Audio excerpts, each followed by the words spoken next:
Of the City of Lowell License Commission. Before we start, I'd like to wish a happy birthday to Commissioner Krieger. Thank you very much. 72 years young. Ooh. So, was the meeting posted? Yes. Okay. First on the agenda? The Commission wishes to amend the minutes from the meeting of March 27th. Approve the minutes, if you wish. The people from BP said that, BP said that they would not allow advertising in the windows. Can we include that in the minutes? That was part of the discussion. I would second that. All those in favor say aye. Aye. So moved. Move to accept the minutes as amended. Second. All those in favor say aye. Aye. So moved. Thank you. All right. And Ryan, you did a good job last week, considering the meeting wasn't on TV or anything. Okay, That thank was you. good. Yes. Commission will now take up the matter to do with an application by the Merrimack Repertory Theater. Laura Poland is the representative for a charity wine pouring license for the date of June 21st, 2014, and the event is to take place at the Inn and Conference Center at 50 Warren Street. The licensee of record is Aramark Educational Services, LLC. Introduce yourself for the record. Laura Poland from Merrimack Repertory Theater. Okay. And Laura, have you had a license with us before? Yes, I have. Okay. No issues? No. Make a motion to accept. Second. All those in favor say aye. Aye. So moved. Good luck with your event. Thank you.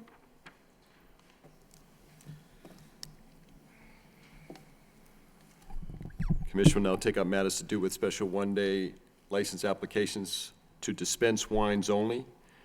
Steve Syverson is president of the Arts League of Lowell for premises at 307 Market Street. The dates are Saturday, May 17th, 4 p.m. to 6 p.m. The event is the Artist Reception, Transformations. Saturday, June 21st, 4 p.m. to 6 p.m. The event is the Artist Reception, All Creatures Real and Imagined. And Saturday, August 23rd, 4 p.m. to 6 p.m. The event is the Artist Reception, Elements Number 3, On and Off the Wall. We also have Patricia Donahue of the Zeitgeist Gallery for premises at 167 Market Street. Saturday, May 3rd, 1 p.m. to 7 p.m., the Art Reception. Saturday, May 31st, 6 p.m. to 9 p.m., a fashion show. Saturday, June 14th, 6 p.m. to 9 p.m., Art Reception. And last, as it pertains to application to dispense wines only, Jason Hansis of the Lowell Cultural Council for premises at the MRT, Merrimack Repertory Theater Rehearsal Space at 132 Warren Street for Wednesday, April 16th, from 6 p.m. to 8 p.m. This is the Lowell Cultural Council's reception. Okay. Introduce yourself for the record. Steve Severson, President of the Arts League of Lowell. Patricia Donahue, Zeitgeist Gallery. I'm Jason Hansis with the Lowell Cultural Council. Okay. Have you all had license with us before? Yes. Yes. Okay.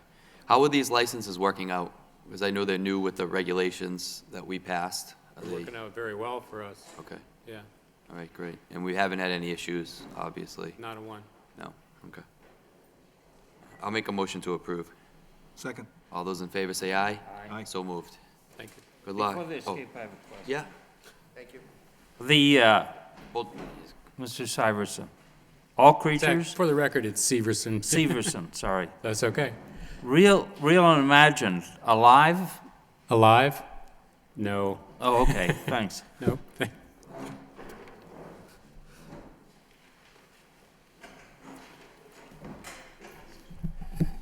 Commission will now take up matters to do with special one-day license application to sell and/or dispense malt beverages and wines only, or either one.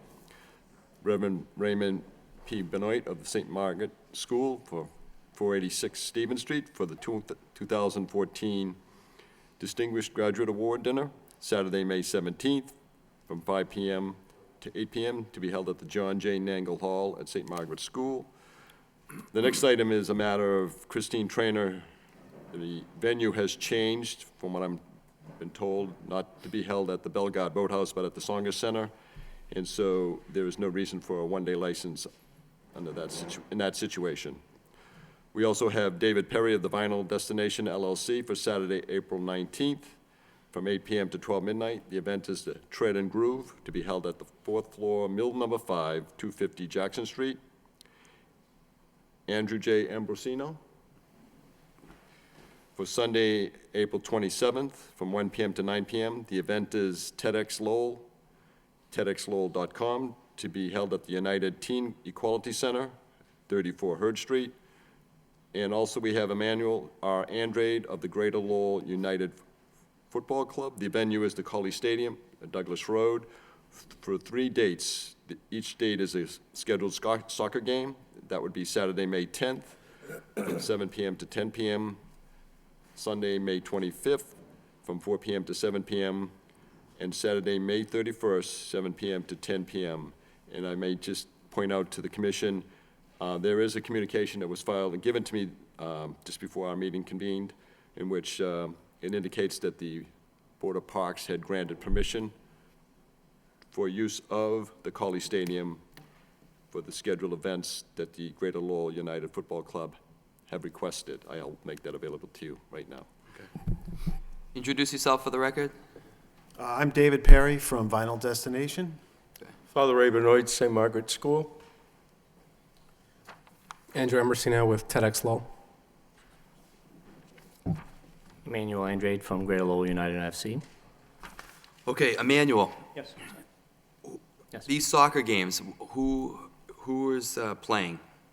Greater Lowell United versus the Brooklyn Italians. Also on May 10th. On May 25th is Greater Lowell United versus the New York Red Bulls. And on Saturday, May 31st is Greater Lowell United versus Rhode Island Reds. And what's the ages of the players? There is no age limit in this league. It's open league. Okay. It's a national premier soccer league, 4th division of soccer in the United States. Nationwide, we have 80 teams. It's like the Lowell Spinners of soccer. Okay. Who's providing the beer and wine? I was going to partner up with a local bar. We didn't get any partnerships, so I will be the responsible party for it. Any what? I will be the Yeah, responsible. but what did you say before that? You're going to partner up with the We were going local- to partner up. One location was Finn's Pub. He backed away last minute. The other one was the Smokehouse, and he also backed away. Yeah. So therefore, You know you have to get the alcohol through a approved distributor, correct? that's right. I contacted with Anheuser-Busch, Okay. and we're making, obviously it's predicated whether or not we get the license to actually get a contract with them. Okay. Thank you. Andrew, what's the, this is at the United Teen Equality Center? Yes. What's the age? I know TEDx encompasses everyone, but are there going to be a lot of kids at the event? We don't, the youngest age group that we really expect is college students. Okay. But we expect that for the most of the audience, it will be adults over the age of 21. Okay. All right. And David, Yes. how many people are going to be at your event? Well, we hope hundreds. I mean, at the last event we had 600 last Saturday that we counted. What is Tread and Groove? It's thread and groove, and thread stands for clothing, and groove stands for records. We're going to have dealers, vendors selling records and clothing. Ryan, what's the capacity for mill number 5? Right now, the manager of the property, the 4th floor, has a temporary occupancy permit, and the maximum occupant load is 180. 180. Okay. So you have more than 100? Well, they weren't there at all. This went on all day. This is people they counted coming through the door. Okay, all right. Just if the occupant load is 180, when you have your vendors and everyone, it makes, God forbid there was a fire or something. Absolutely. that, An old mill especially. Yeah. Who are you using as a distributor, David? I don't know, my partner is handling that, Amelia Tucker. She's handling who's getting it. I mean, Is I'm this not your sure. first license? Yes, it is. Okay. And Andrew is your first, and David. And Father Ray, you've had them before? Yes. Okay. with a beer and wine license, simply, you are responsible for the license. It's not TEDx. It's not Vinyl Destination LLC. It's not Greater Lowell United Football. It's you individually. And you have control of who gets served and who doesn't get served.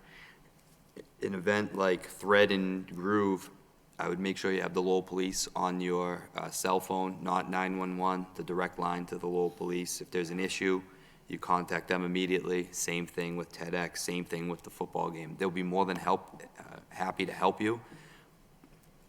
But you're taking, especially the football game or the soccer game, I mean, there's gonna be people there, you gotta be careful about over-service and then getting in College Stadium parking lot, heading down Douglas Road and driving out of there. That's, TEDx is listening to people speak.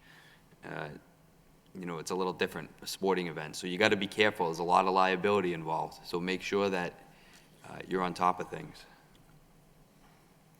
I'll make a motion to approve all four. All those in favor say aye. Aye. So moved. Good luck, guys. Thank you. Seconded by. Cliff. It's only scary if Englishmen show up. Yeah. Commission will now take up the matter to do with a public amusement for fair. St. Margaret's School. Carol Wemmett is the representative for the St. Margaret's School Family Festival to be held on school grounds at 486 Stephen Street for the dates Wednesday, April 23rd, 6 p.m. to 9 p.m., Thursday, April 24th, 6 p.m. to 10 p.m., Friday, April 25th, 6 p.m. to 10 p.m., Saturday, April 26th, 12 noon to 10 p.m.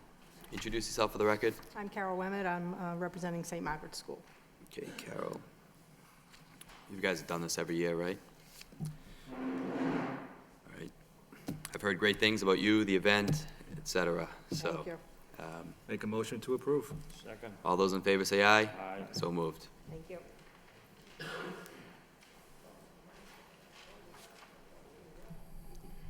Commission will now take up the matter to do a special events permit for amplified outdoor entertainment, Lowell Transitional Living Center. Philip Maynard is the LTC representative, 205-209 Middlesex Street. For sound system for disc jockey for Sunday, June 8th, 10 a.m. to 5 p.m. The event is Steps to Home, Walk to End Homelessness. And the outdoor venue is the parking lot at Canal and Jackson Streets. Introduce yourself for the record.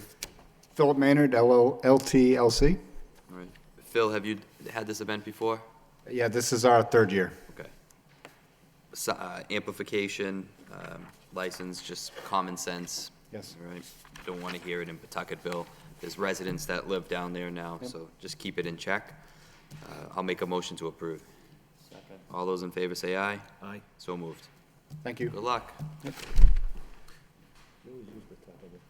always use Pawtucketville. Well, it's just, it's way over there.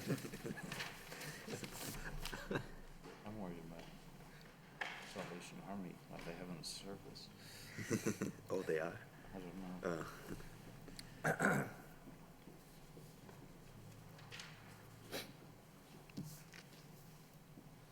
hate these things.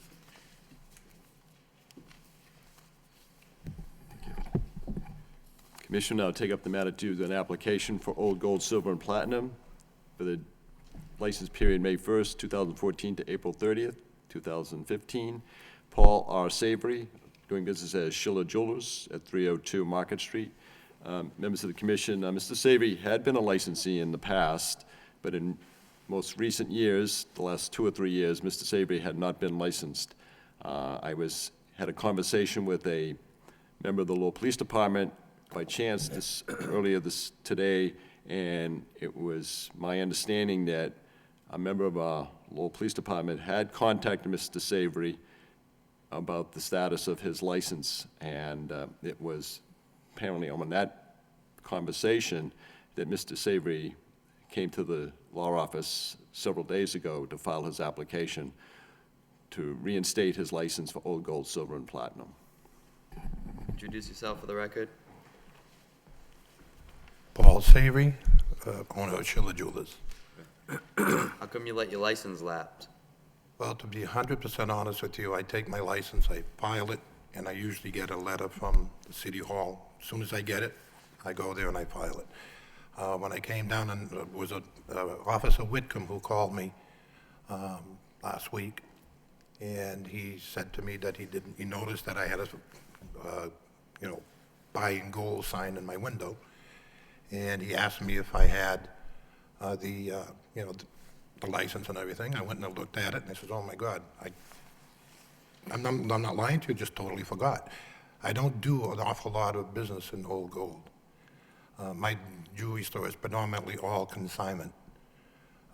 Everything I have, I would say 99% of what I have in the store is consignment merchandise that people leave with me to sell. I do buy gold. I do keep a record of what I bought, but I never, I'm just being honest with you, never even gave it a thought because I never got well, Mr. Wynn said he sent me a notice, and I'm not saying that he didn't, but if I would have gotten it, I certainly would have went to the City Hall and paid the $75. Ryan, how long has he have not had a license? It's been at least 3 years. When a notice is mailed out to those currently licensed, if they don't respond, it's very possible, and in this instance, it is the case, that Mr. Savory doesn't get a follow-up on his notice to be renewing. It so happens that when he did come in to file his application, he did have a renewal application that was mailed to him for his signature, and all he needed to do was, in signing it, add a check to the City of Lowell for the fee amount, and the response would have been to have his license returned in the mail.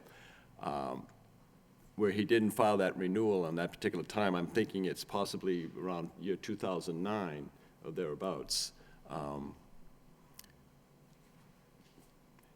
The business as he just said, doesn't do much of a business. Maybe he, in his own mind, didn't feel he needed the license. However, what's important to understand with all of this in terms of licensing, and this being the renewal period for the licenses for old gold, pawnbroker, secondhand articles, is that the Lowell Police need to have these business owners communicate to them in a certain format, preferably by computer, all of the merchandise they are receiving from customers. Particularly this, specifically was talking about secondhand type merchandise, because it's important to the Lowell Police to be able to track all of these precious items if perchance one or two of those items have been reported to have been stolen. It's possible that a business owner like Mr. Savory could have acquired this item unwittingly from a person who may be potentially a person who did something of a criminal nature. So that's the important part about it. And so it's up to Mr. Savory and any other person to want to retain that license, even if they didn't get the application in a timely way. But I do know he did receive an application. It was just no additional follow-up with him after that particular period when the license was not renewed. Is it safe to assume that he's received a yearly application? No, he would not have received any, after the fact that he did not file the renewal for the, say, for the period 2009, 2010, there would have been no follow-up application sent to him. Okay. Yes, sir. Have the police been receiving reports through the last several years from Schiller Jewelers?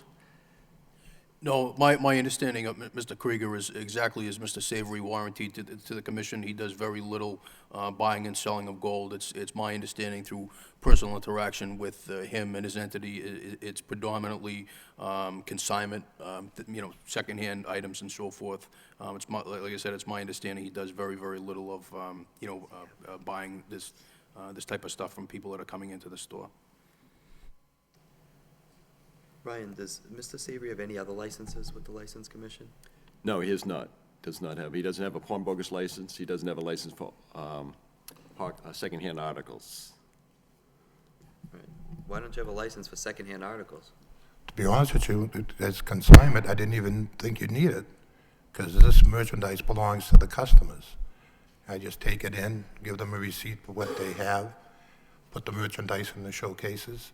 If it's sold, they get paid. Isn't that a pawnbroker? Isn't that a pawnbroker? If he is giving money for, are you holding items? Yeah, what happens is that someone will come in, I mean, I have a lot of people that come into my store. Sometimes they'll have gold, sometimes they have diamond rings, and I haven't bought a stone ring in years. But I think the question is, Sure. for the pawnbroker, if you're giving out money with an No, I'm not- interest, no, are I'm you not giving gi- money out with an interest? Oh, no, I'm not giving out money at all. It would be like you coming in wanting to sell a diamond ring, and I say to you, well, you can't sell it for the weight of the gold, it doesn't make sense. Leave it with me to sell for you on consignment. So I give them a receipt for their item. I put the item in the showcase at a price that's agreed. When it's sold, then I pay them. I would never, Attorney Regan, I'm kind of agreeing with Chairman Occasion. It kind of seems like it's the pawnbroker type of thing. Do you have any, can you bring something to light here? I mean, I can flip through the regulations that I have with me, but I haven't done particular research into what constitutes a pawnbroker, but this certainly sounds like it gets to the spirit of what a pawnbroker is, holding material, for someone, exchanging money for secondhand goods. well, I do know that if I can say this, I have mentioned this numerous times in the past to some of the police officers. I said to them, I says, I do consignment. Is there an issue with that? They told me absolutely none. I said, do I have to record or anything to the police department for somebody who leaves an item on consignment? And I was told no. Okay, I mean, I do not pawn jewelry. This is not a pawn shop. People leave it with me to sell. I don't give them a cent until I actually sell it. Then they come in and I pay them. I've been doing this type of business for, my God, when I was on Merrimack Street 15 years ago. Can we deal with the old gold today and invite Mr. Savory back for our next meeting where the counselor can give us a more detailed, and I would hope ahead of time, to both Mr. Savory and ourselves, her evaluation of the situation? Well, if I can just make this suggestion to the board, and that is that to allow Mr. Savory to have a license for old gold, silver, and platinum, and if there is additional licensing that's necessary under the circumstances, that can be followed up with a license, for example, if it's a pawnbroker. But it's always been my understanding that a pawnbroker is one who, when receiving an item, essentially is giving it, if it's a watch, they say a watch of some value, and the person is asking for a loan from the pawnbroker, a loan of, say, whatever the pawnbroker determines as the, in the scheme of things, a fair amount to be lent. And then the pawnbroker would then, for you or I to redeem back that watch, you would pay the sum that you borrowed plus an interest. And in Lowell, the pawnbroker can charge an interest rate of 5% per annum, per year. So that's what the nature of the pawnbroker license is. The pawnbroker has to have a bond of $3,000. The old gold license is such that if the person, the jeweler wants to buy the watch and give you the money for it, say $50, and then he, in turn, after a fixed period of time, could put it in his display case and say it's for sale after the police have had a chance to track it to make sure that it is not a stolen piece of merchandise. Then, say after maybe a 30-day period or longer, that item could be sold as a secondhand or used. Now, with secondhand articles license, specifically is anything other than precious metal. For example, if Mr. Savory was to say, I'm going to give you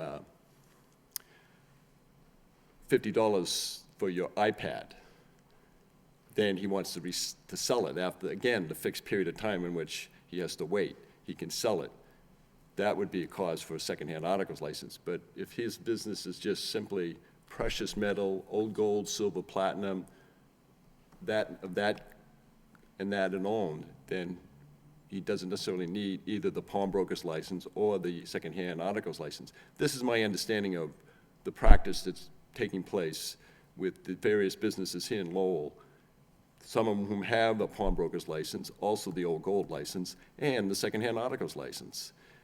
There's only 4 to 5 of those businesses presently with that. There are others, like Mr. Savory, who do have old gold silver license and only that. And then there are those that have just a secondhand articles license. In the city ordinance, it's required that these business owners have to report to the Lowell Police Department any and all items they receive from the public. And it has to be documented, and I can't speak for the Lowell Police in the process in which they handle it, but I do understand that it's now required of these business owners that they have to set themselves up with a computer in which transmitting the particular items, taking a picture of that item, a colored picture, whatever dimensions it can be, or what should be, all of it has to be described and noted in an email communication to the Lowell Police Department, which they can store, in which they can have a record of, so that if you, Mr. Commissioner, have lost something and was stolen from your home, and they find out that somebody had the business of taking that item from a customer, they could, it's all. Does this or does this not apply to old gold and old silver and platinum? Yes, it does apply.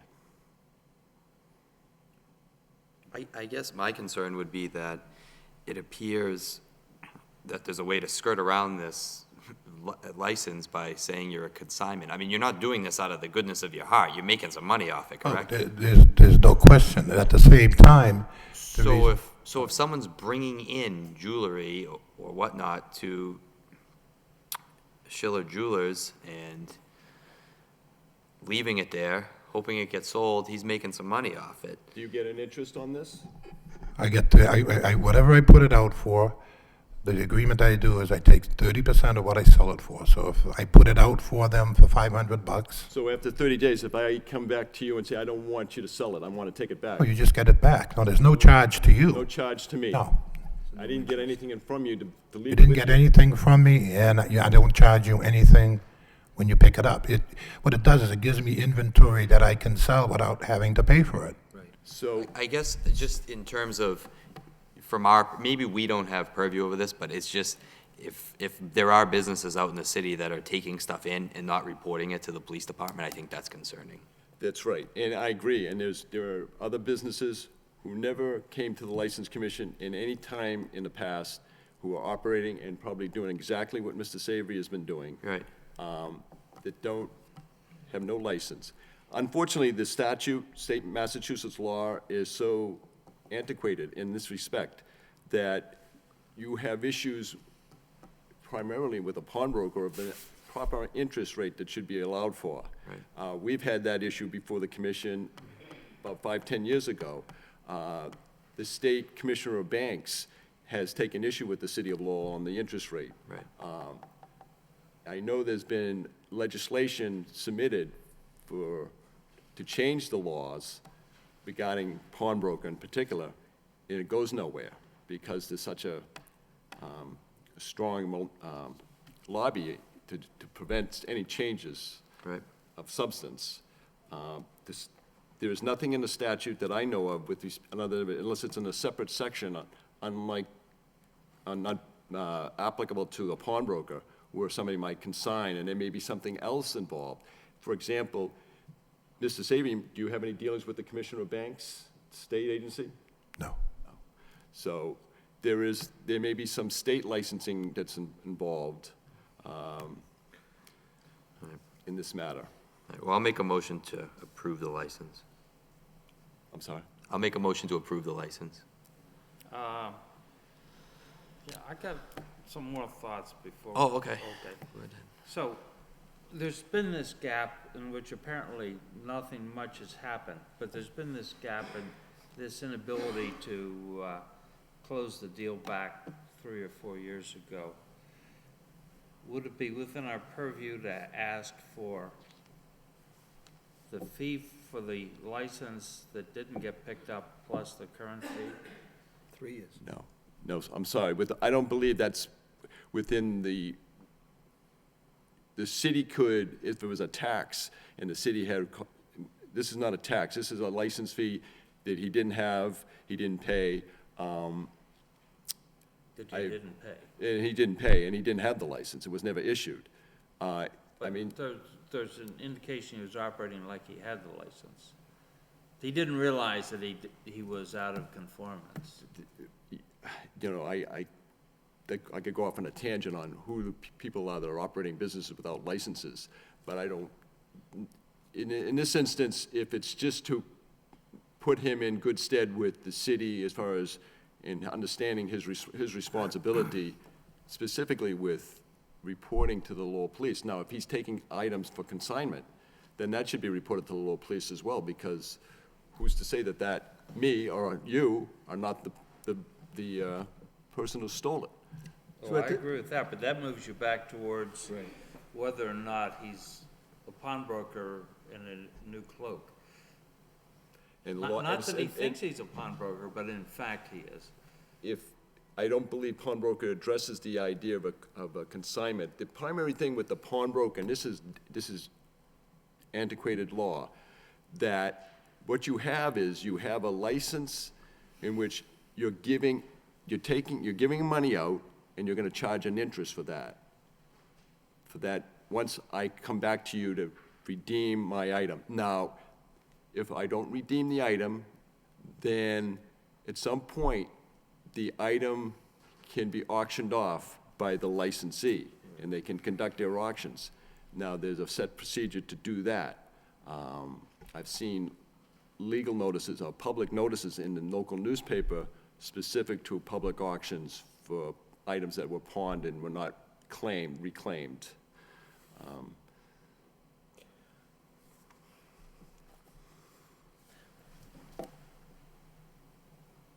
It's safe to assume, Mr. Savory, that you have no backup on any of your consignment articles, correct? Well, the only thing that I have is I have the sheet, it's like a sales slip type of thing, an envelope that I use for repairs. I write down the customer's name, what the item is, what we're putting it out for. They get a copy of it, and I have a copy at the store. So if I come in today and I want to sell my ring for consignment, Yep, and the next day, Mr. Nguyen comes in and he wants to buy that ring, you're going to sell him that ring? that's correct. I think I have a problem with that. Well, the only reason I'm saying that is that this is one of the things that I had asked when I first started it. I'm talking the days of John Sullivan and these people. And, I asked them, I said, if I do a consignment, is there an issue? Well, the first thing what they said to me, they said, no, there's no issue. The other thing is that, someone who's a thief is not going to leave something for me to display in my showcases with their name and their phone number. I've never, I haven't had issues whatsoever at all. Don't get me wrong, Mr. Savory, you've run your business here for 30-plus years, I believe, Yeah. right? And heard very good things. I'm not sure, Mr. Chairman, if we may need a ruling from the law office on this, but maybe go through the process of giving Mr. Savory his license, and then maybe have him back in 2 weeks once we get a ruling from the law office. I'd make that an motion. All right, why don't we go, I made a motion to approve the license, so I'll second it. all those in favor say aye. Aye. So moved, and then, Then I'd like to have a ruling from the law office, and if we could have Mr. Savory back here in 2 weeks, Yep, we can do that. maybe just a little bit more discussion, then put it to bed. That'd be great. Thank you. Ryan, just before, when is the next meeting? It's not till May, right? May 8th. May 8th. May 8th? May 8th. Okay. And I think it's the sense of the commission, that Mr. Savory's not doing anything wrong, but that we believe the law itself maybe isn't adequate to what's going on in today's world. True. State law, certainly, I believe. Our local city ordinance also needs to be revisited. There is no regulation of the License Commission guiding anyone on a consignment. There's no specific license for consignment. Anything that we're dealing with, I was talking about in regards to precious metal, pawn, or secondhand articles, is all statutory matters that are dated. And Okay. Thank you. You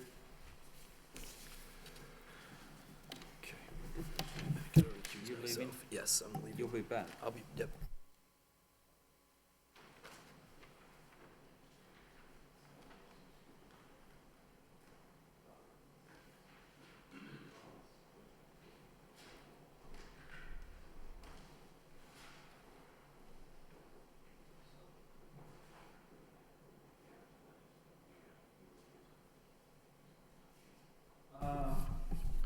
I'll introduce the item.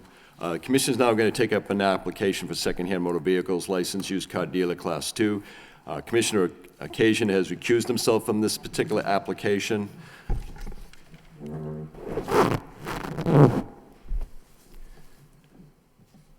The applicant is Smith Kids LLC. Philip Smith is the manager for premises at 47 Aiken Ave.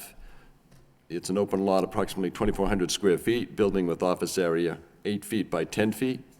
Presently, we have a licensee at this location, is Chappie's Auto Repair, Inc. Gene R. Chaput is the president and holds a Class 2 used car dealer's license number 372-B. Good evening. My name's Phil Nyman. I'm an attorney, and I'm representing Mr. Smith in an application to have a license issued to him for the sale of second-class automobiles at 47 Aiken Ave and 30 Dalton Street. It's anticipated that a closing will take place sometime next week, at which point the current holder of a license, Chappie's Auto, will turn in their license, and if you see fit to grant our license, Mr. Smith will be able to pick that up at City Hall. By way of background, Mr. Smith may be very well known to people who play golf. When he told me what his background was, I was stunned. I guess he's won the Lowell City Tournament more times than anybody in the world, from what he's telling me. Well, that's not going to help him for a guy who shoots 100, so. Well, I assume that, but I had to lay that out. I assumed there would be great resentment if anybody on the board was aware of what he did. He operates a used car lot now in North Chelmsford, and he's going to continue operating that lot after he buys Chappie's. He's going to, he feels that Chappie's has been in business for as long as a lot of us in this room have been alive, and it's always run a very good has a good reputation. And the advantage to this operation is that it repairs vehicles as well as sells it. So that if you buy a car from Chappie's, and I'm certain that if you buy a car from Mr. Smith and there's a scratch or a bump or something, there is a facility there to repair it immediately and to make sure that customer satisfaction is the first order of business. Mr. Smith is married. He has 3 children. As I say, he plays golf. Prior to the car business, he was a golf manager, I believe, at Mount Pleasant Golf Course. He is 41, and again, he's moving to Lowell because he'll be able to give better service to both the Lowell operation and the Chelmsford operation, because he'll be able to bring the Chelmsford people here. He has a very fine record. He's very well established. The organization is well established, and we ask you to respectfully allow the transfer to take place. It's going to Smith Kids LLC, and Mr. Smith is the manager and the sole member. Well, offsetting the Gulf is that his mother's maiden name is Welsh, and I think that'll overcome any other problem. How many vehicles are going to be on this lot?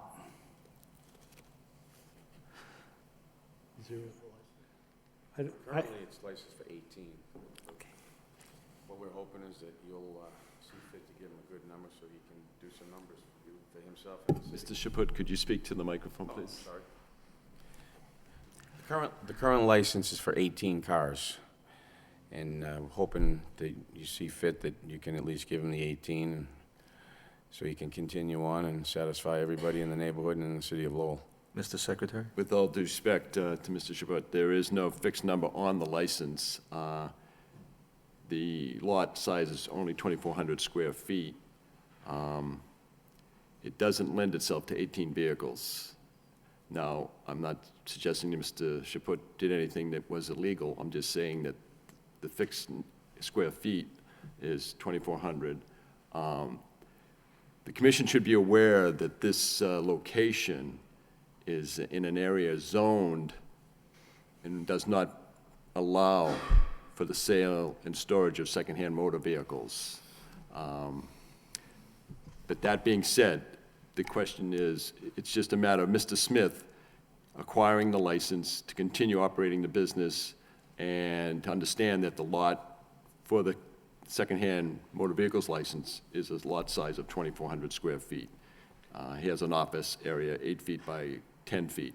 Any change that might be contemplated would have to possibly be a matter for the Office of Developmental Services to consider and to review under the present situation, whether there's any opportunity for a special permit or a variance. Mr. Nyman, is your client aware of that? Yes, I believe he is. Again, this has been here a long time, and you'll note this is a very large-sized lot, notwithstanding what it indicates in the licensed square footage. If one were to view the lot and one were to view the entire premise, there's a huge amount of space in the back for vehicle storage.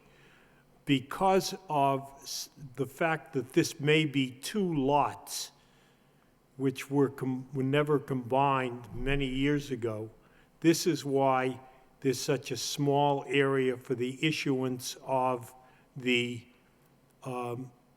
license with using the 18 vehicles. At some point... I'm sorry, sir. Are you saying that this license is for only one of the two lots? Or are you saying that it's for Both two lots, but they're not incorporated as a single lot? I think I can answer that for you. The situation with the lot is, my father, back in '52, purchased the 47 Aiken Ave lot. He started working off of that with Esso way back when, Humble Mobile Oil Company, and put some pumps in way back when. They have since been removed. Time went on, and he purchased the 30 Dalton lot, which is adjacent to it. Yeah. So there's 3 streets around the property. There's Lilly on the back, Dalton on the side, and Aiken in the front. The building was put up on the 2 lots. Apparently variances were different back then. That building you currently see was built in '57. But it went by the address of the first building at the 47 Aiken Ave. Mm-hmm. Somewhere under the building, there's a line that splits the 47 Aiken Ave to the 30 Dalton. Don't ask me where. If you want to go to Gorham Street and ask my father, he's been up there since '96. He would probably be the only one that can answer that question for you. He was a good man. Thank you. But basically, Mr. Krieger, we're not voting on spaces tonight.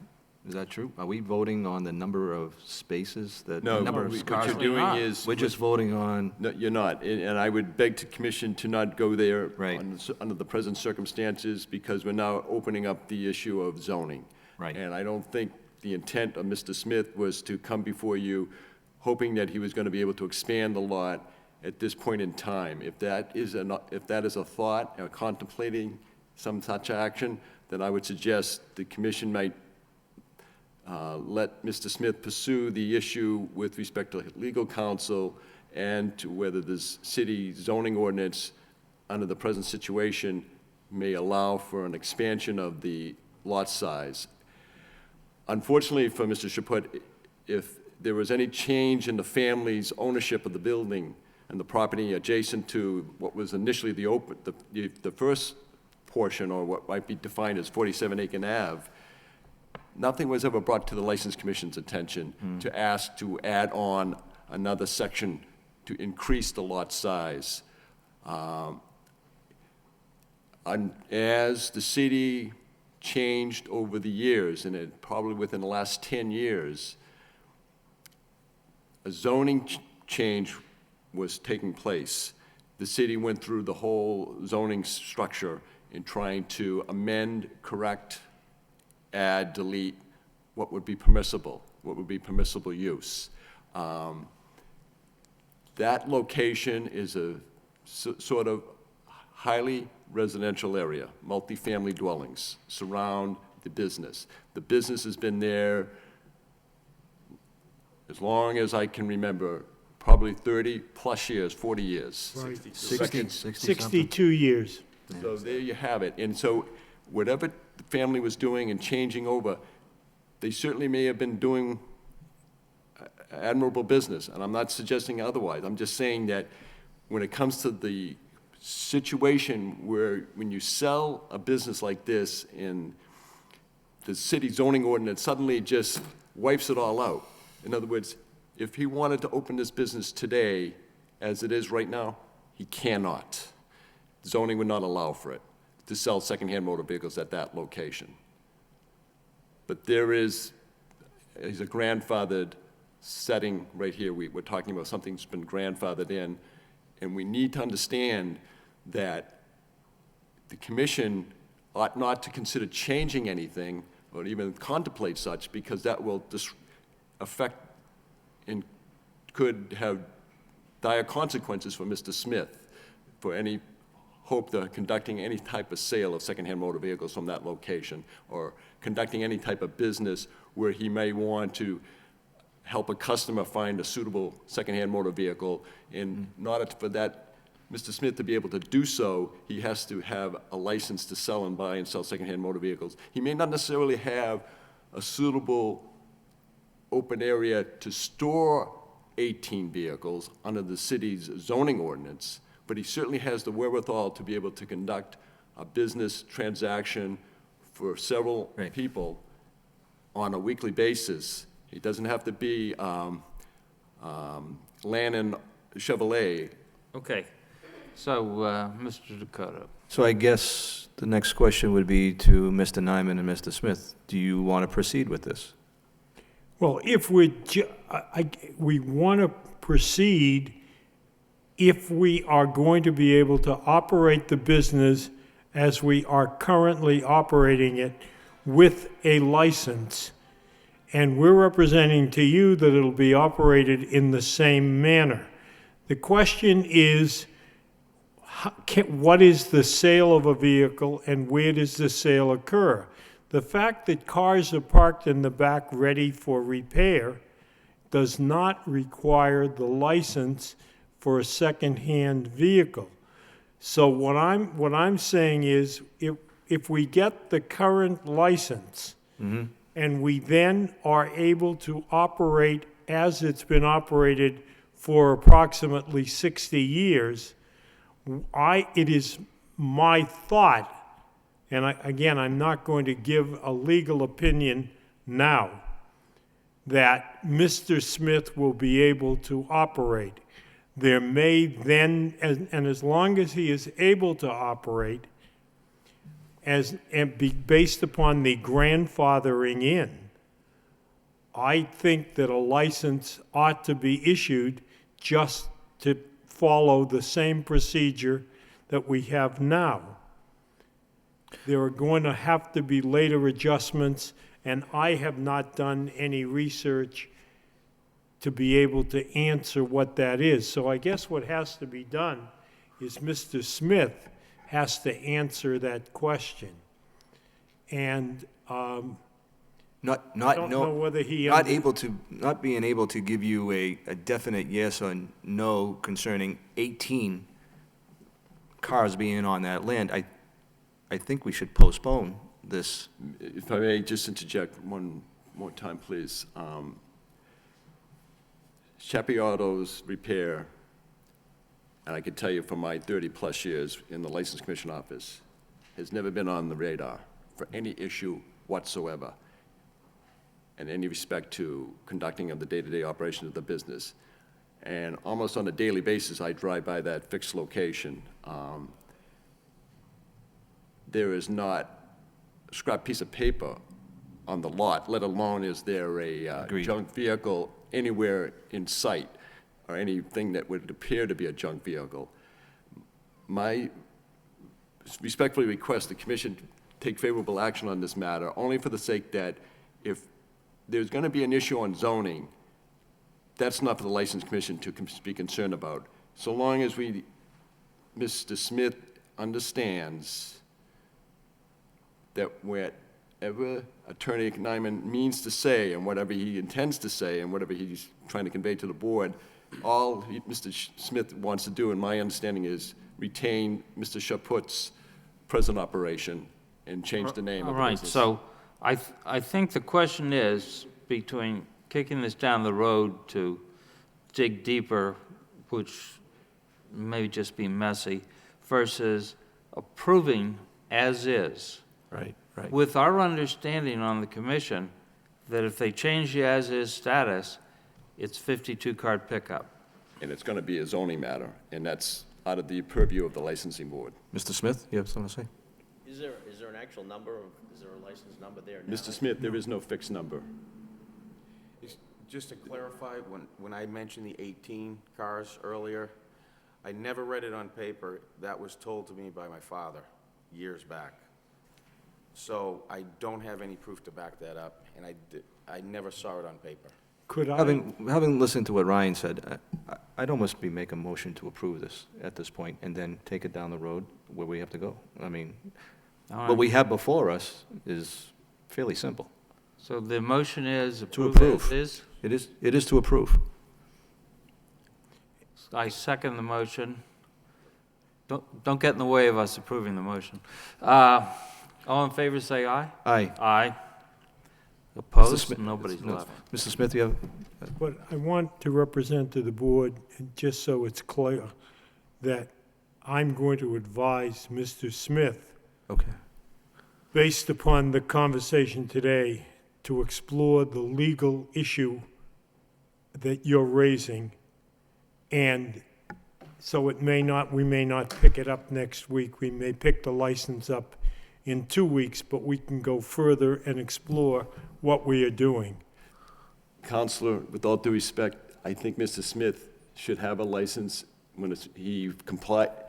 I know that the paperwork is in order. I know that there is a bond pending, if not already been presented. There I is think been. Mr. Smith should feel free to come to the License Commission or law office to get his license for the Class 2.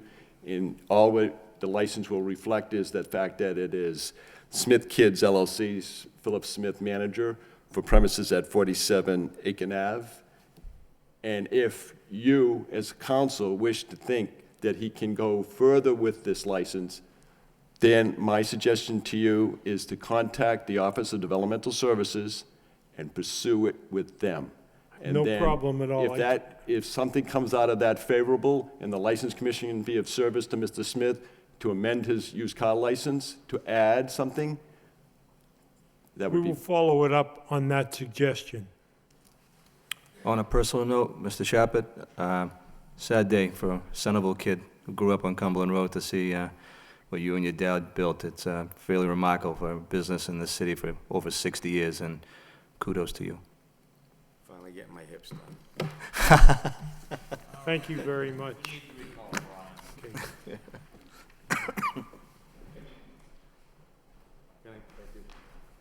Here's the thing, Brian, with you not here, it just took forever.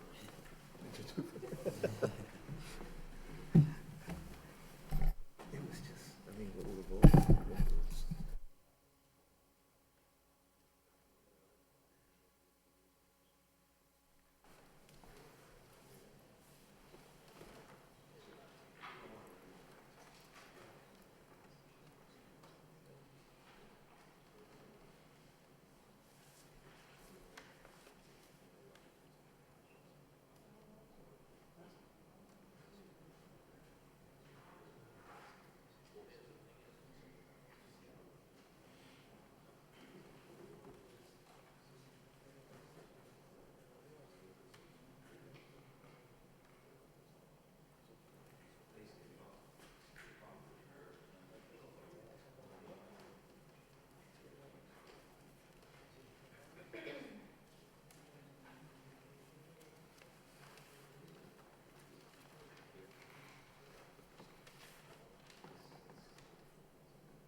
Members of the commission, I have another application for you to consider for used car dealer, secondhand motor vehicles, used car dealer class 2. This is an applicant by the name of Adir Esteban Gonzalez, doing business as A&A Auto Sales for premises at 18 Rock Street. It's an open lot, approximately 5,000 square feet, with office and building approximately 200 square feet. Presently, we have the licensee Esmelin Soren, doing business as ENV Auto Sales. His license number is 682-B. This license is subject to the following conditions. The maximum number of vehicles is 16 on the vehicles to be parked in a diagonal manner each side, and there are no vehicles to be in the middle of the lot, and there to be no junk vehicles or parts thereof. Gentleman to your left, members of the commission, is Mr. Soren, who is presently licensed, and he's accompanied by Mr. Gonzalez, gentleman on to his left. I'm Esmelin Suran. I'm Adil Gonzalez. Okay. Adir, have you been in the used car business before? Yep. Where? Lawrence. In Lawrence? Okay. Do you hold a license there? No. I still have a license, but a wholesale license. You have a wholesale license? Now, yeah. Okay. But you've never had a second-hand license? Yep. Before the wholesale license, I got a second hand. Okay. And so you're experienced with the general laws of the Commonwealth and the Registry of Motor Vehicles? Yep. Okay. And how long have you been engaged in the business? Like 7 years. 7 years. And why are you opening up in Lowell? Because good rent over there. Good rent? Over there, yeah. Okay. At least you're honest. Question? Are you going to tear down the fence and the razor wire? Yeah, they're gonna fix it. Yeah, we have the first, yeah. Okay. And you're going to make a profit with 16 cars on that small lot? Yep. No? He said yes. Yes.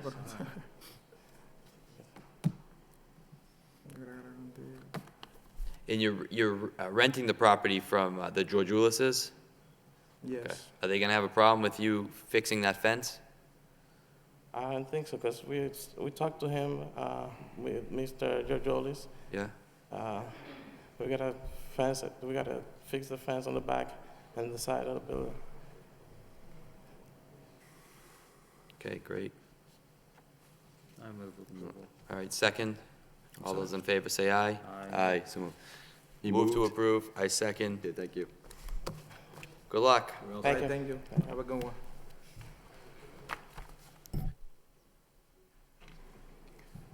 Oh, okay, I'll deal with it later.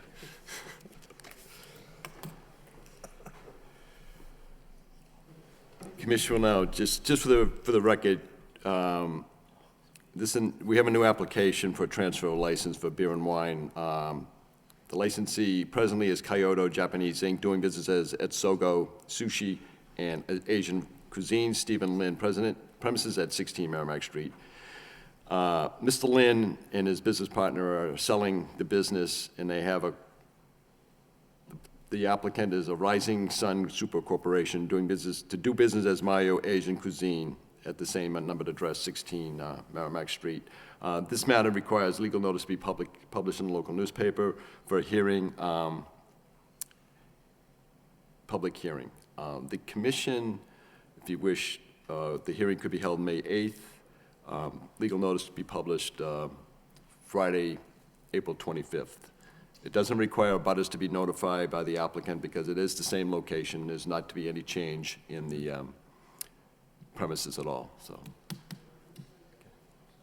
Sounds right. Okay, thank you. Number 10 on the agenda is to do with the hearing continued from March 27th. Let me just get some papers for you.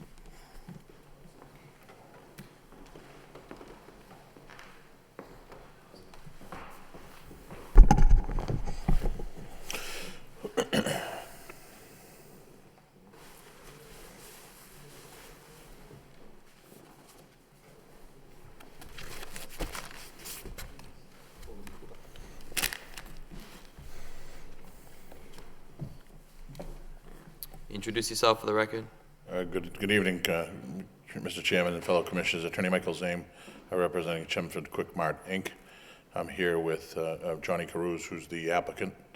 We're following back up since our last hearing. We had notified the City of Lowell School Department with the appropriate language indicating that they must file a written objection prior to today's hearing. And prior to the meeting, I provided Mr. Nguyen with the appropriate mailing and the certified mail return receipt requested showing that it was delivered with notice of this meeting. And Ryan, we didn't get any objection, correct? There was nothing. Okay. Nothing at all. I'm just going to open up the hearing again, just to see, is there anybody who wishes to speak in favor, in favor, in favor? Seeing none, that portion of the hearing is closed. Is there anyone that wishes to speak in opposition, in opposition, in opposition? Seeing none, that portion of the hearing is closed. I know there's been some follow-up relative to the signage at the location, and I think the concern that the board has relative to the signage is being across the street from the school. I know in the lease that BP doesn't allow the signage, but if 3 years from now, I don't know what the years are on the lease, but whenever it expires and there's mobile comes in and they don't have any restriction, you know, I think the board may have an issue with that, so. Would be willing to stipulate to that as part of as a contingency upon the issuance of each year thereafter.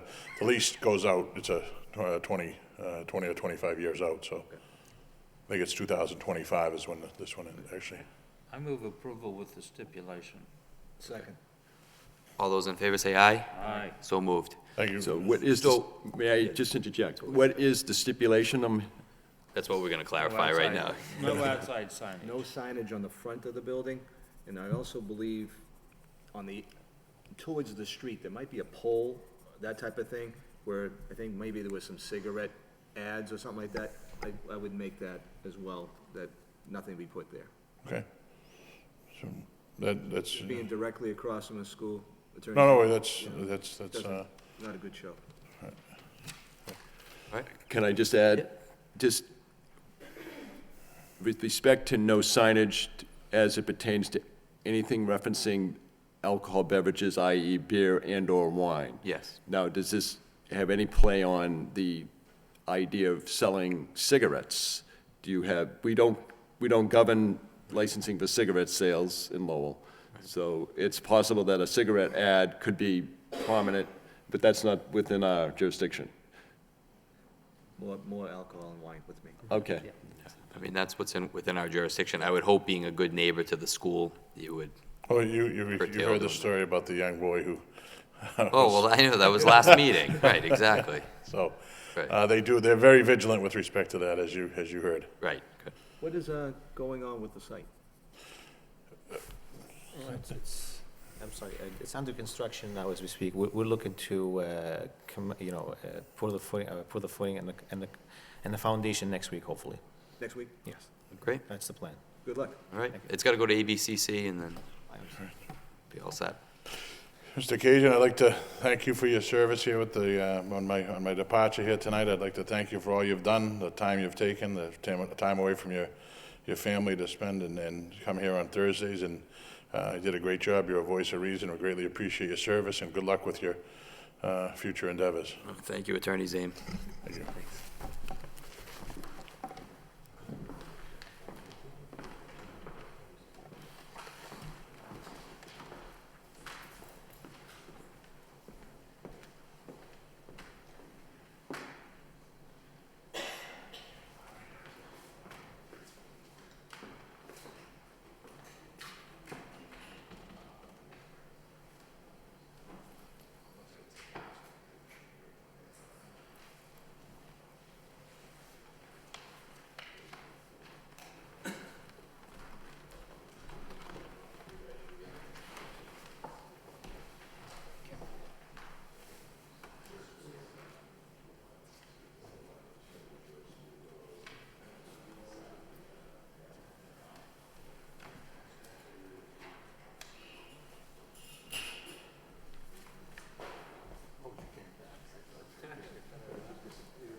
Commission will now take up the matter to do with a hearing on the allegations of misconduct against SP Entertainment, Inc., doing business as Savannah Palace, Shane Cranmore, manager, premises at 25 Market Street, the all-alcoholic beverage restaurant licensee, as charged by William M. Taylor, Superintendent of Police, for violations of sections of the License Commission 1.20 with respect to illegal activities, Section 2.2 with respect to promoter events, and also Alcohol Beverage Control Commission regulation permitting an illegality on licensed premises, to wit, a transfer of the privilege of license without the approval of the Lowell License Commission in violation of Mass General Law, Chapter 138, Section 23. Introduce yourself for the record. George Cielides, Jr., 133 Market Street, Lowell. Mr. Chairman, members of the board, actually, I originally was representing Mr. Cranmore, and his father, his dad, is over here when they first started with this whole place. And I'm trying to get out of the come here at night business. So when the matter came before me, I asked my associate, Mr. Theodoro, to do the bulk of the work on it. So Mrs. Eliades, if she's watching on TV tonight, this is probably my last show on an evening event, and I thank you, and I'm going to turn this over to George. Attorney George Theodoro, 133 Market Street, Lowell, Mass., representing SP Entertainment, doing business as Savannah Palace. I'd like to take an opportunity here to save the License Commission a little bit of time and not go through what I would ask as a formal hearing. There's a great deal that we stipulate to in the reports of the Lowell Police, and we understand all the good and the hard work that the Lowell Police have done in investigating this matter. And what I would like to do is I provided a summary to you, and with that summary that I provided to you, I wanted to clarify a few points in the report and better explain in light of these facts, in light of the violations that are presented, and take them one by one. Sure, but just procedurally, would you like the complaint read into the record? We would waive or stipulate the complaint, stipulate as to the complaint. Okay. So it doesn't need it to be read into the record. Right. And then, Captain Kennedy, just very briefly, could you just summarize the complaint? Mr. Chairman, we are here a complaint relative to the licensed premises SP Entertainment Incorporated, doing business as Savannah Palace, 25 Market Street in Lowell. The violations that have been brought here tonight are specifically utilizing the services of a promoter without a separate promotion license in violation of Regulation 2.12 of the Alcoholic Beverages Regulation of the Lowell License Commission. Number two, failure to immediately report a disturbance on the licensed premises to the Lowell Police Department in violation of Regulation 1.20 of the Alcoholic Beverages Regulations of the Lowell License Commission. And finally, number three, violation of 204 Code of Massachusetts Regulations 2.052, to wit, permitting an illegality on the licensed premises, a transfer of the privilege of the license without the approval of the Lowell License Commission in violation of Massachusetts General Law, Chapter 138, Section 23. On Sunday, December 1st, 2013, Officer Matthew McCabe responded to the Lowell General Hospital to investigate a report of a stabbing. Upon his arrival, Officer McCabe found a Sergio and Fernando Batista being treated in the emergency room. According to the report, Sergio had been stabbed once in the right side of the body, and Fernando had been stabbed approximately 15 times. Officer McCabe learned that the men had been stabbed during an altercation at the Savannah Palace at 25 Market Street, Lowell, Massachusetts. Dispatch records indicated that the Lowell Police Department had not been notified of this disturbance. There was a subsequent follow-up with Detective Erickson of the Lowell, Massachusetts Police Department, and Detective Erickson is with us tonight to provide live testimony if the commission is so inclined to entertain such testimony. Okay. Attorney Theodoro. Yes, just, to clarify points, important points with respect to the report. First of all, I just want to establish that the victims themselves never presented or never said that they received any injuries while at the Savannah Palace. They said in the report that they had been there, but it is never established either through their own statements in the reports that they ever sustained injuries while in the Savannah Palace. Now, I wanted to back up a second because the first violation is failure to report a disturbance.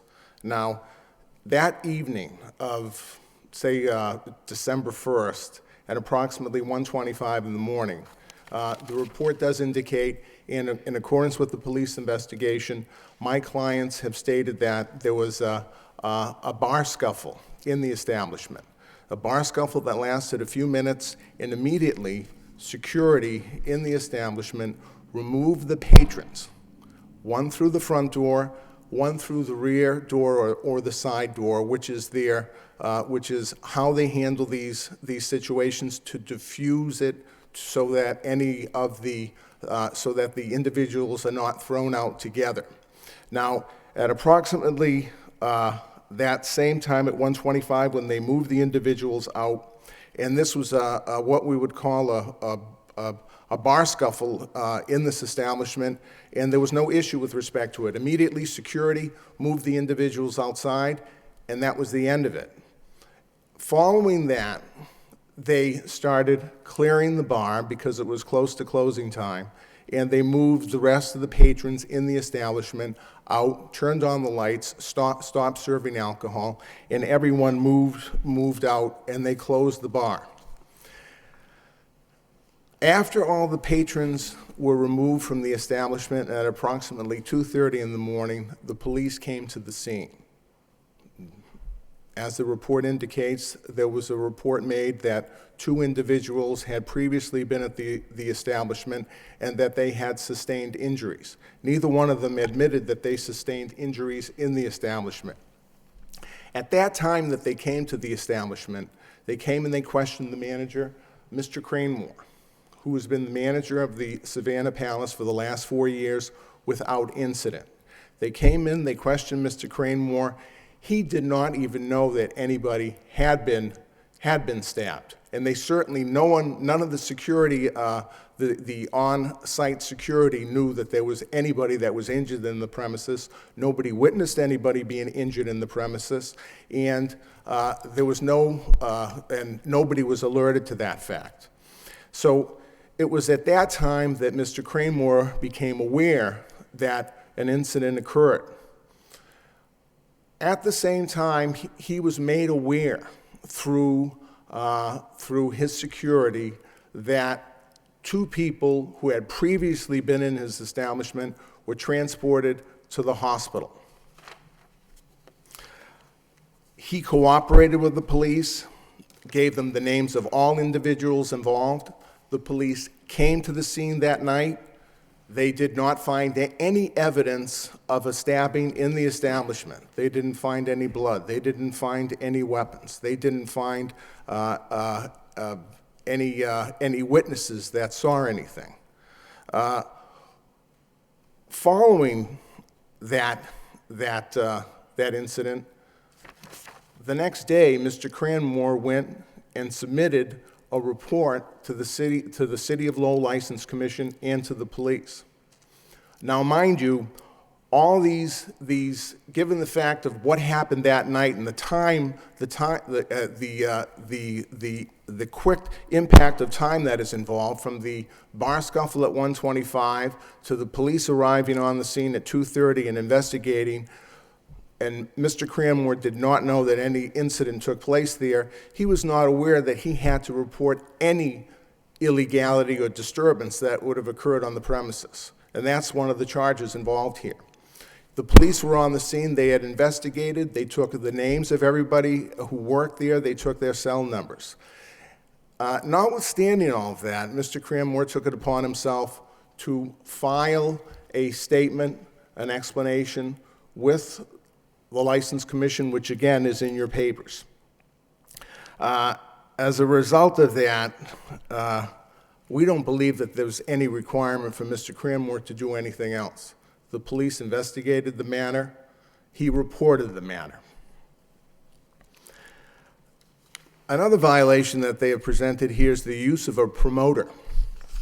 And it's my understanding that allowing an illegality to occur within the establishment is the use of the promoter in the establishment.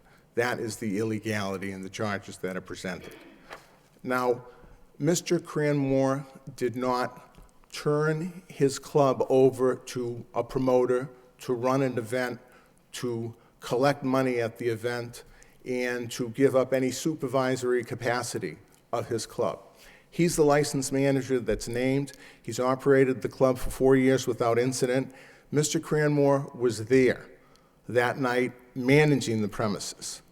They had a 9-member security detail that was on the premises. Those 9-member security detail used a metal detector on everybody that came through the door, and they patted and frisked everybody as they came in. The gray area here in the use of a promoter, in my opinion, is the fact that Mr. Cranmore hired someone to coordinate the entertainment that night, which was to hire the DJs. He had someone go ahead and hire the DJs who were going to play the music that night. I would not define him as a promoter, and I think that there's some difficulty in trying to define this under the license rules. But what that individual did was he supported the DJ. He was there to support the DJ, and he hired the DJ. He was not paid a percentage of the gate. The people who collected the ticket for the cover charge were employees of Mr. Cranmore. They were not part of any promoter group.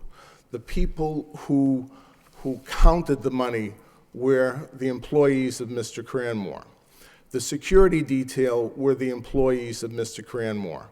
The DJs were hired by the individual who was identified as Louis Rees, who was hired to coordinate this, and he was not paid a percentage, but he was paid a set fee for the entertainment, and if they did well that night, it's Mr. Cranmore's practice to provide him with a bonus. So while the promoter, has a connotation of someone who goes ahead and takes over the establishment, runs the establishment, collects the receipts, uses the benefits of the license for the sale of alcohol, and that didn't occur here. Mr. Cranmore's own private employees were there working it the whole time, and he was there present the whole time. Did this individual who hired the DJ, did he take steps to advertise this? He did. And I think that's a bit of a gray area here, or a technicality, a violation of a technicality, if that is the use of a promoter. If someone went ahead and hired a band to play at their establishment, and the members of the band or their management went ahead and advertised that they were going to be playing at a certain club, can that be interpreted as the use of a promoter? If a certain popular DJ is going to be providing their music at a certain club, and that DJ goes ahead and independently advertises that they're going to be performing there, is that the use of a promoter? In my opinion, it's not well defined, and I don't interpret this as a use of a promoter. So as a result, I don't interpret the fact that he allowed an illegality on the premises or benefited from the use of a promoter. What I also have, which I'd like to give you, is just some letters of recommendation from other members of the community for Mr. Cranmore. He's resided in Lowell as well for the last 4 years. He's been a member of Big Brother, Big Sister. He has supported anti-violent fundraisers at his premises. And so I'd like to share that with you, and I'd also like to share with you, and perhaps Mr. Ryan can attest to this, is the fact that given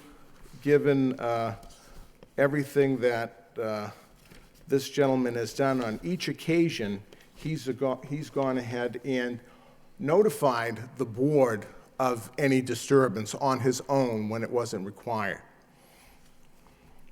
So I'd ask that you consider the facts here and consider the record that my client has had for the last 4 years, and he has had no trouble whatsoever.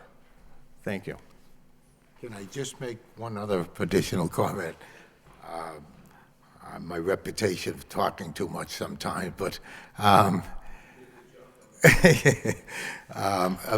we also have with us the chief of the security and the gentleman that was handling some of the aspect of the event and the DJs that night, or the people participating. The point I want to make that I'm afraid that we maybe didn't make clear enough at this point.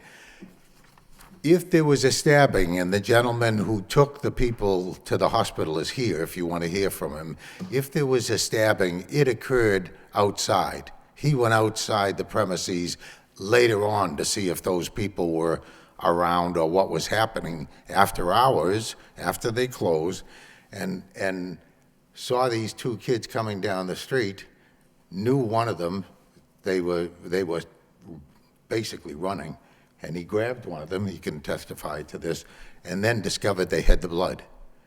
And he saw that, and that had never happened. No, there's not one iota of evidence that this stabbing took place inside, as George said. But they did discover, and he, to his credit, put the kids in his car and brought them to the hospital.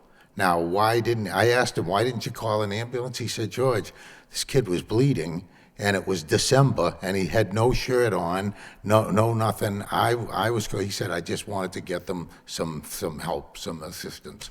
So I think that's just a critical part of what happened here. Both kids in the same car? I'm sorry, both kids in the same car, yes. They're brothers, the two kids That stabbed each other, yeah, brothers, brothers. yeah. Well, brotherly love, Bean. Yeah. Thank you. Now, just Captain Kennedy, looking at the police report, it says that there was no blood inside or outside the establishment? That's what the report reads, and if you look at Detective Erickson's report, first paragraph, third line, quote, Sergio said he was drinking near the dance floor when he saw a fight break out near the front bar area. Sergio said he saw a large crowd gathered around a male on the floor and began punching and kicking him.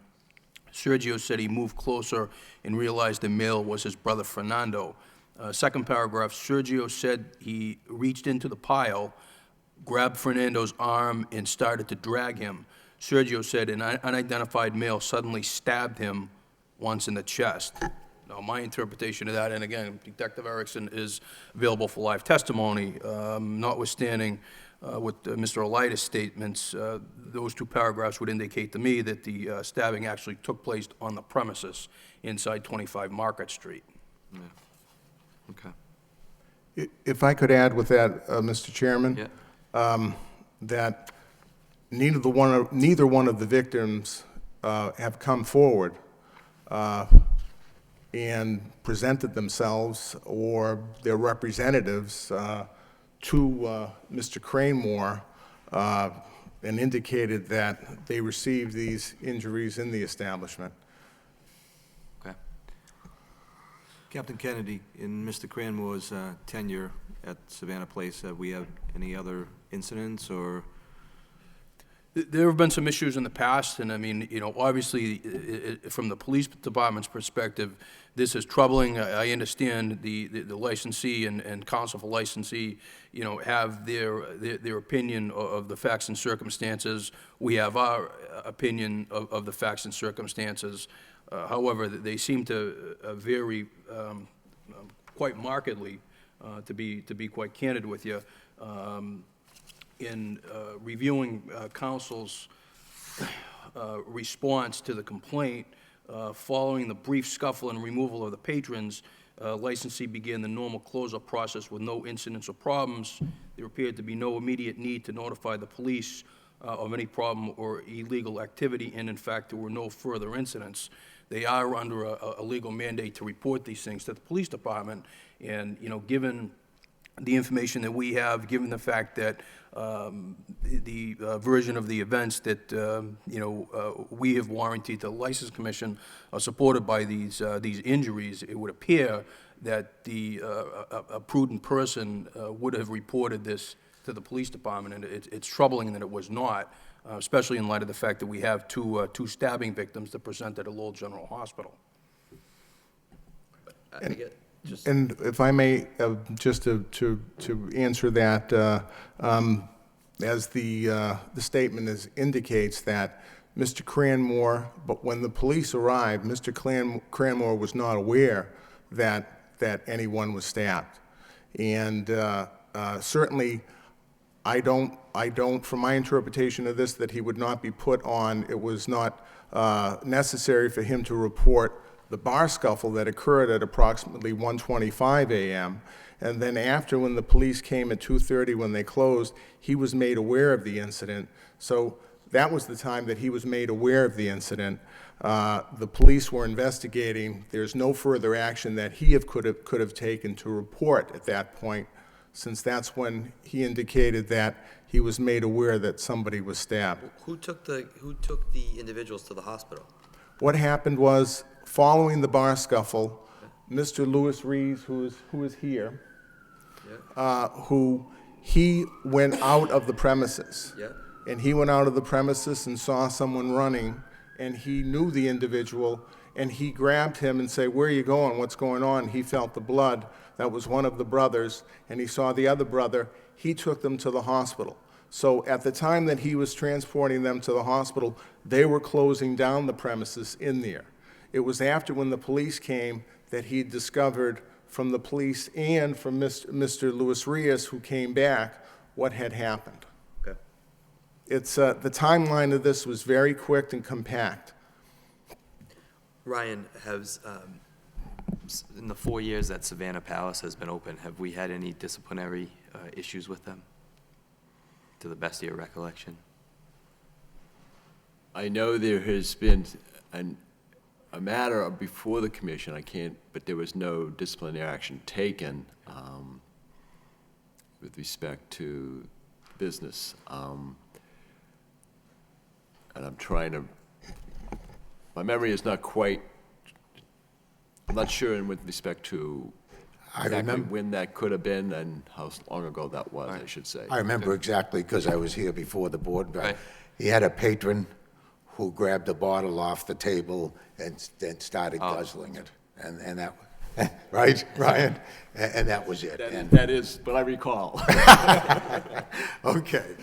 Right. And I don't have the greatest memory, but I remember that. Well, I guess what concerns me just is if there's any altercation. I've been here the whole time you've been open. Like, we had that one issue. Other than that, we haven't been presented with any issues relative to Savannah Palace. If there's a scuffle, you gotta call the police.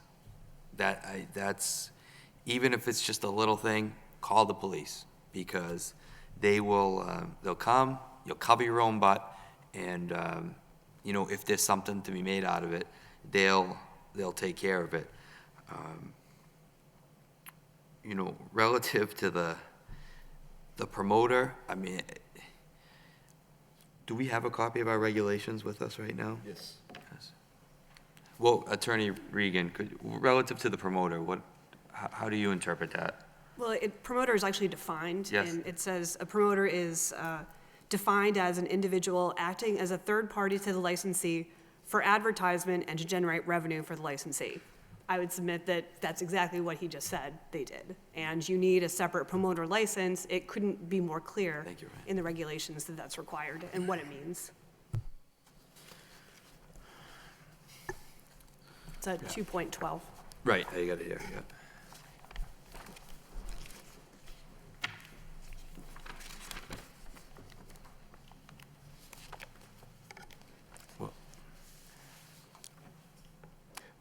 If I would I add, think there's a distinct difference. I think that he was a promoter under the regulations. I don't, at least from my purview, the transfer of the privilege of a license without an approval of the Lowell License Commission, I don't think there's any evidence of that from what we've heard. We may have engaged someone to advertise and to get people in the door, but it doesn't seem like there's a cut from the testimony that I've heard. Chairman Occasion, Detective Erickson could speak to that. Okay. Detective?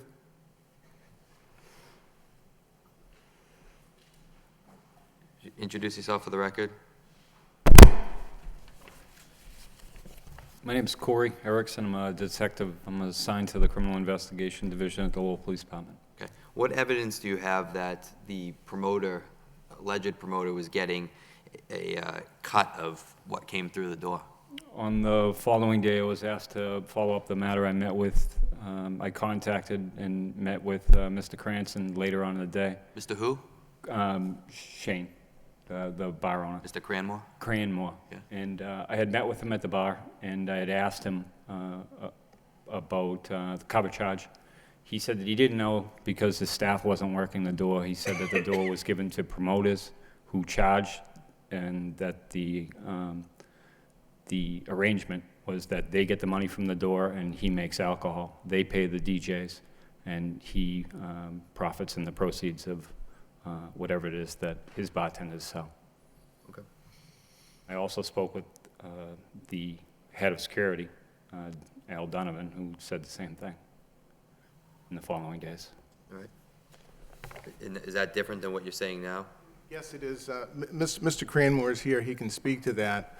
And that's a point I meant from the beginning to clarify elements in the report, is that his employees collected the receipts, the cover charge.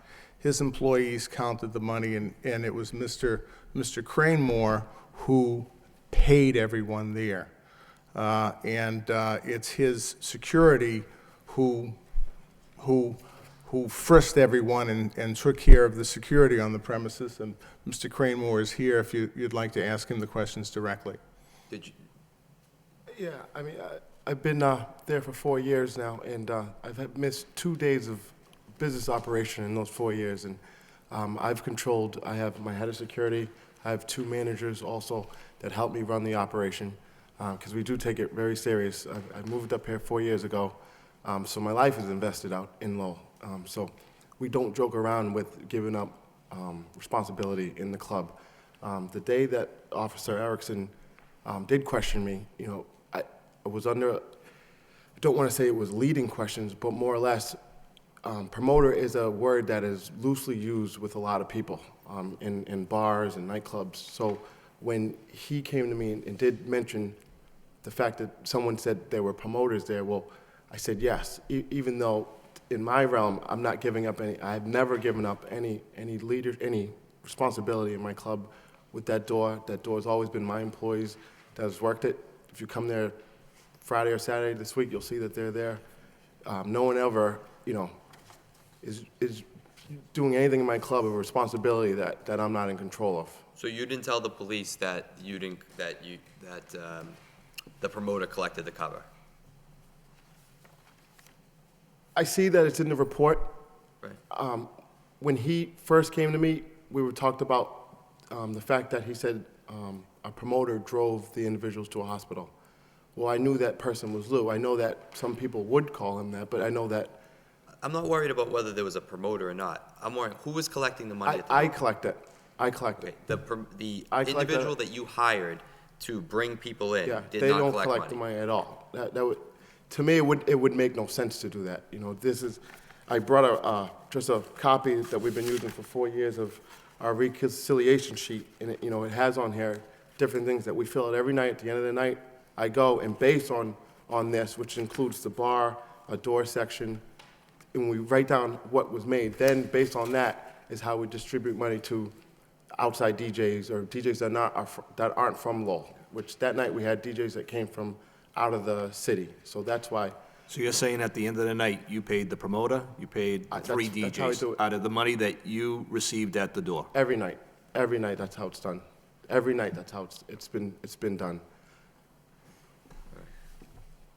Why Why did you hire Mr. Riaz to bring in the DJs? I didn't know them. Personally, I didn't have the resources to know them, to be able to get a different crowd, more people, different types of people to come in and come into the establishment. So that was really the only, that's really one of the only reasons you try to get outside help. I've done things like comedy shows, and we do the same type of thing, but it's still under my control. But How did you advertise that you had these new foreign DJs? Social network. A lot of the things that we do is by social network, is over the Facebook, the Instagram. I have all my bartenders, my waitresses, my wait staff, because they're known in the city. We use them as per se promoters. I don't even like using that word because they're not promoters. They work for me, but they promote on their social networks. They advertise, is a better word, to the people. So it's kind of like the same thing when we have our comedy shows. The comedians that come in, they advertise or promote to their people to come in. So it's basically the same thing. We have live bands that come in as well, and they promote or advertise to their group of people.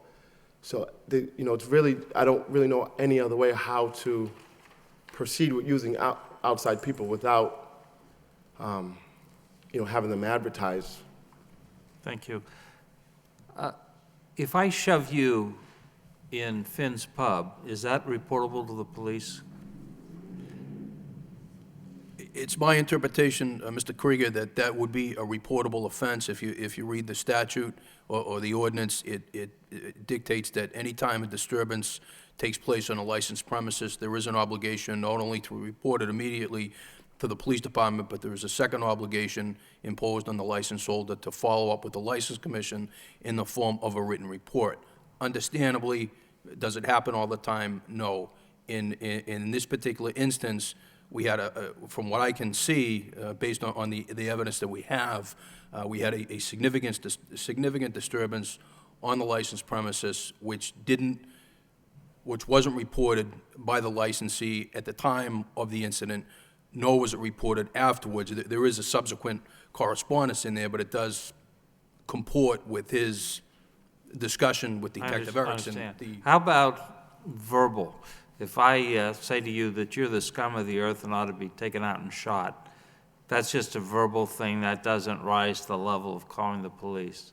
The ordinance states, I don't have it in front of me, but I believe the ordinance states that any sort of disturbance, so whatever would qualify as a disturbance, would. If that upsets meet that everyone criteria. around, then that's a disturbance. That would be my interpretation of it, Mr. Krieger. Thank you. All right, well, looking at this complaint, looking at this complaint, for me, I would find that there was a violation of using a promoter without a license. You gotta, we'll let everybody else chime in, but you gotta make sure if you have someone that's promoting your place that you get a license from here, okay? I would also find that there was a failure to immediately report a disturbance at the licensed premises. There was a fight. You got to call the police. They're around. They're in the area. Relative to the third one, the violation of 204 CMR 2.052, permitting an illegality on the licensed premises, a transfer of the privilege of the license without approval. I think the testimony shows that that's not what happened. So you have a good reputation in the city, so you don't want to lose that. So there is a violation here, but, I've been here for 6 years, and it seems that we... That long, Brian? That long, yeah. It seems like that we give everybody a bite at the apple, one bite at the apple, and then if it happens again, that's when you feel the wrath, okay? So I'd make a motion that we suspend the license for 1 day and hold it in abeyance for 6 months. I would second. All those in favor say aye. Aye. Aye. So moved. Okay. Thank you, Mr. Chairman. Thank you. Thank you. Thank you. May I pray your indulgence for one more try? Yes. Okay.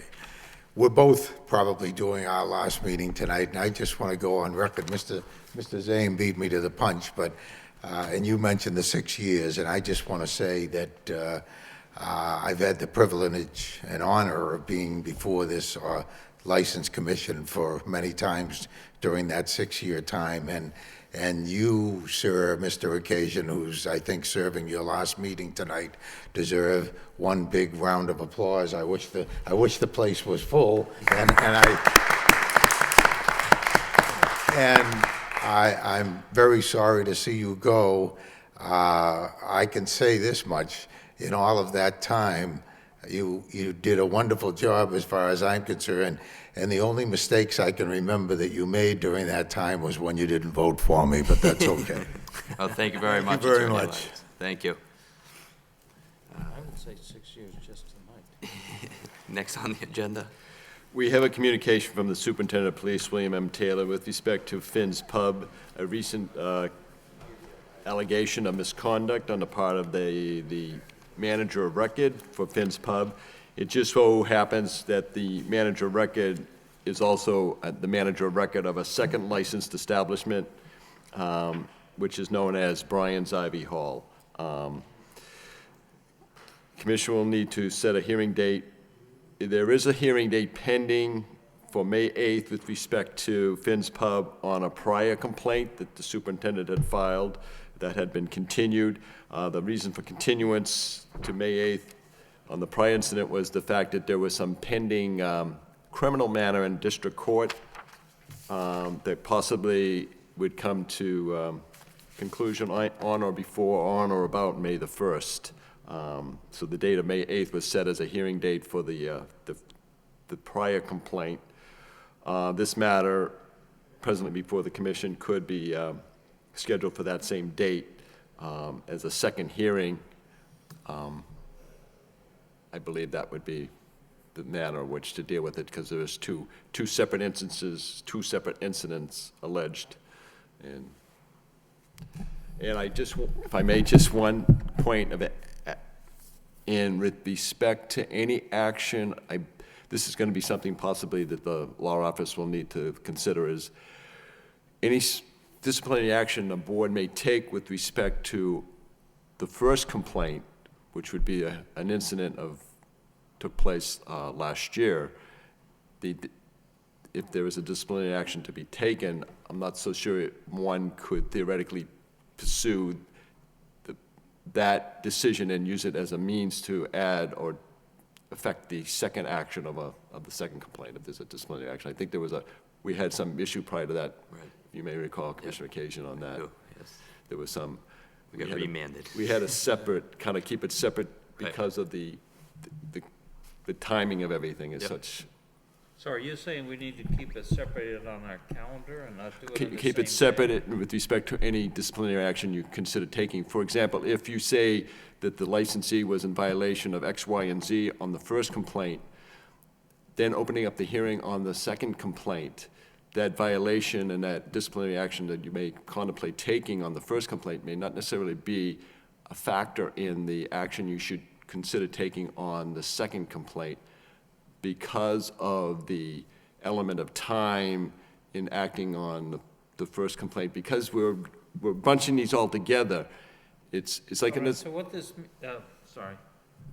So in other What words, this means is that if we give them if you give him a month suspended and we hold a half a month in abeyance, we can't suck up that half a month in abeyance on the second item until it's been through the ABCC. Right. In other words, he would have an opportunity to appeal the first decision, and then, if he wishes to do so, but also the action you may contemplate if, like you said, a suspension for 1 month, and then to be held in abeyance for 6 months, and then suddenly you take up the second complaint that same evening and say, well, we're going to suspend your license for 6 months, we're going to suspend your license for 1 month.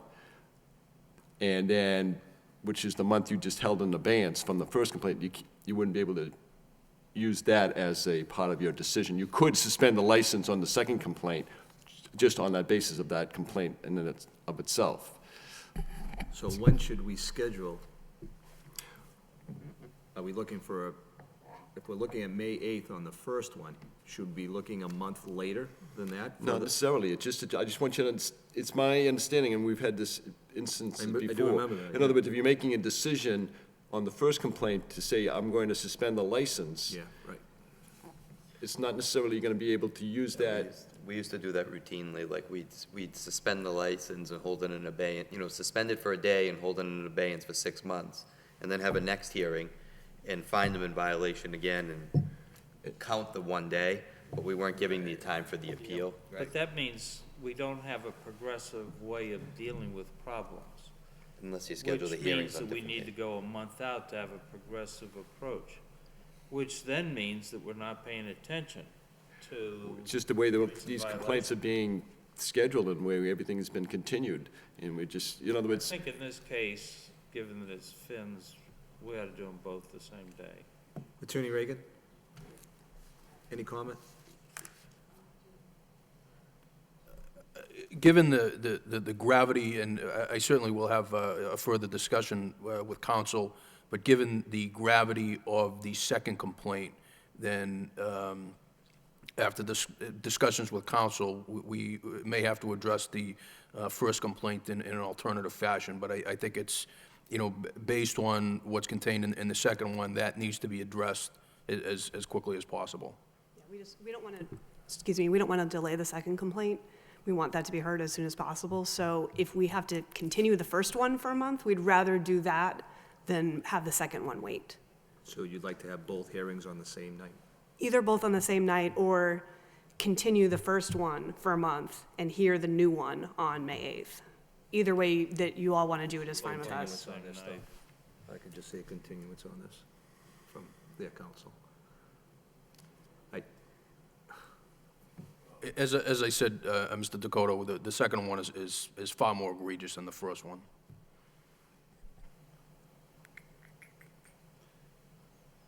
When do you expect to have the first one wrapped up in its criminal guise? We'll know May 1st. The matter is pending in the district court. It is, as we speak this evening, it is still scheduled for May 1st. Obviously, I can't speak for the district court as to, what the disposition of the matter will be there. I would hope that it would be disposed of, one way or the other as of May 1st, but certainly there are no guarantees that it will be disposed of on that date. It could be continued. There are no guarantees. I'm not gonna be here, but correct me if I'm wrong. The one that's scheduled we did have a hearing on it. We just didn't make any disciplinary decision.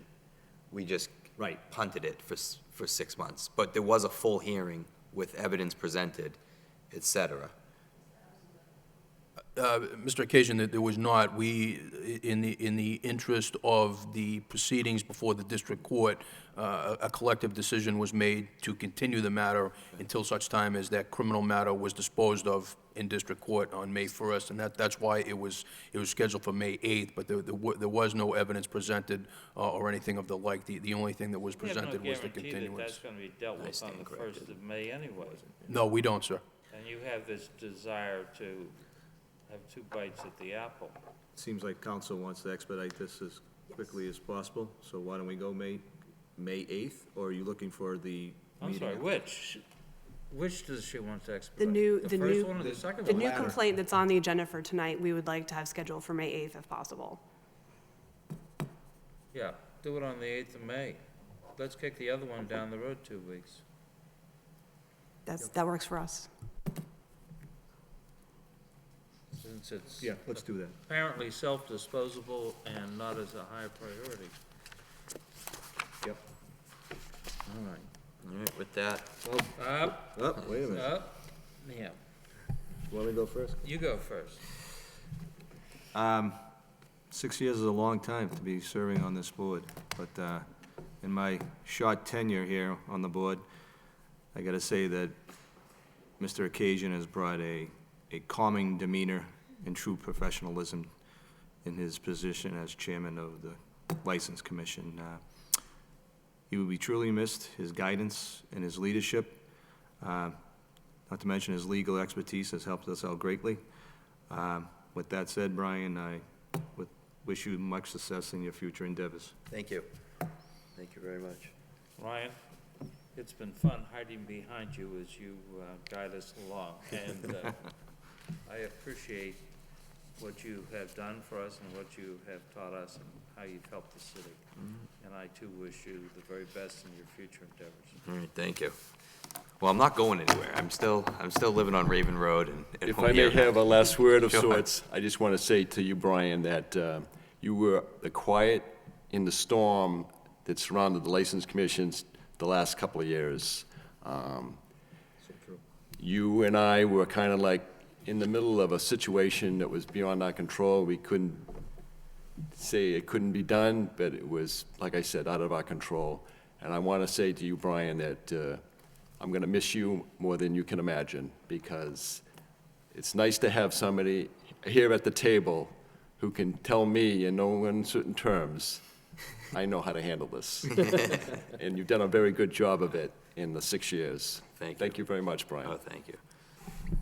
Well, yeah, I just think, and I think people don't realize how much Ryan has to deal with the License Commission.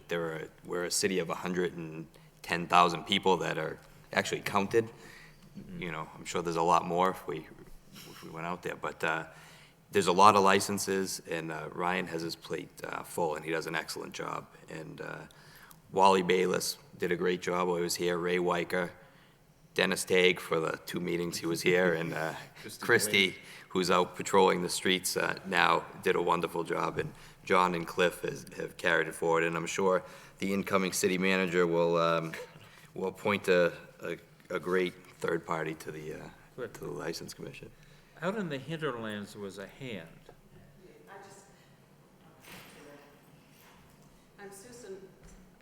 I'm Susan Purdy, and I'm co-chair of the Downtown Neighborhood Association, and I came to say thank you, Brian. We appreciate your attention to the detail and your calmness, your thoroughness, and your willingness to stay with the rules and help change those that needed to be changed. We appreciate all you've done for us downtown. Thank you. We'll miss you. We wish you well in your expanded responsibilities. And we hope we still see you around. Oh, I'll be around. Great. All right. Thank you. Thank you. I move adjournment. Second. All those in favor say aye. Aye.